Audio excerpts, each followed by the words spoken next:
સ્વાગત છે મિત્રો તમારો અમારી યુટ્યુબ ચેનલ પર. મિત્રો હાલમાં જ ગુજરાત ગૌણ સેવા પસંદગી મંડળ દ્વારા જાહેરાત ક્રમાંક 366/2025-26 મિત્રો ફરીથી ભરતી માટેની જાહેરાત કરવામાં આવી છે. અગાઉ તેના મિત્રો નવેમ્બર 2025માં ફોર્મ ભરાણા હતા. મિત્રો આ જાહેરાતના હવે ગુજરાત ગૌણ સેવા પસંદગી મંડળ દ્વારા ફરીથી તે રીઓપન કરવામાં આવે છે. તો વધુ વિગતવાર જોઈએ તો મિત્રો ગુજરાત ગૌણ સેવા પસંદગી મંડળ દ્વારા ગાંધીનગર નાણાં વિભાગના ખાતાના વડા હિસાબ તિજોરી નિયમનની હસ્તગતની પેટા હિસાબની સબ ઓડિટર વર્તનની કુલ 671 જેટલી જગ્યા અને હિસાબની ઓડિટર પેટા તિજોરી અધિક્ષક વર્તનની કુલ 105 જગ્યા જેટલી જગ્યાઓ માટે સ્પર્ધાત્મક પરીક્ષા મારફતે ભરવા માટે ઉમેદવારો પાસેથી ઓજસની વેબસાઇટ ઉપરથી ઓનલાઈન અરજીઓ મંગાવવામાં આવે છે.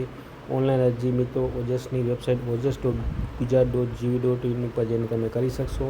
ઓનલાઈન અરજી કરવા માટેની તારીખ છે 2/6/2026 થી 30/6/2026 દરમિયાન તમે ઓનલાઈન અરજી કરી શકશો. અને મિત્રો જે ફી ભરવાની છેલ્લી તારીખ રહેશે તે 2/7/2026ના રોજ સુધી તમે ઓનલાઈન ફી ભરી શકશો. હવે જગ્યાઓ જોઈએ તો મિત્રો જે સુધારાઓ કરવામાં આવ્યો છે જગ્યામાં, જેમાં પેટા હિસાબની એટલે કે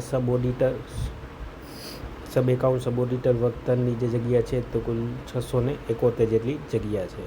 અને ત્યારબાદ એકાઉન્ટન્ટ અને ઓડિટરની જે જગ્યા છે તે 105 જેટલી જગ્યા છે. અરજી કરવા માટેની તારીખ 2 જૂન 2026 થી 30 જૂન 2026 દરમિયાન અરજી કરી શકશે ઉમેદવાર.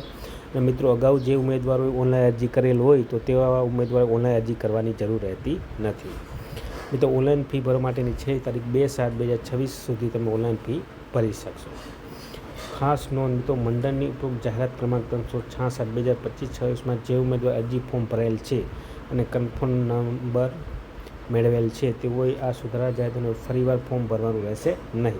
અગાઉ કોઈ ઉમેદવારે ફી કે અન્ય કોઈ કારણસર અરજી ફોર્મ કે ગેરલાયક ઠેરવવામાં આવે તો તે સુધારા ફોર્મ ભરી શકશે. તો આ પ્રમાણે ગુજરાત ગૌણ સેવા પસંદગી મંડળ દ્વારા 3 જૂન 2026ના રોજ મિત્રો એકાઉન્ટન્ટ સબ ઓડિટરની ભરતી માટેની જાહેરાત કરવામાં આવેલ છે. તો જે પણ ઉમેદવાર મિત્રો અરજી કરવા માંગતા હોય તો સર્વ ઉમેદવાર નોંધ લેવા વિનંતી. વિડીયો ગમે તો લાઇક, શેર અને સબસ્ક્રાઈબ કરવાનું ભૂલતા નહીં. જય હિન્દ.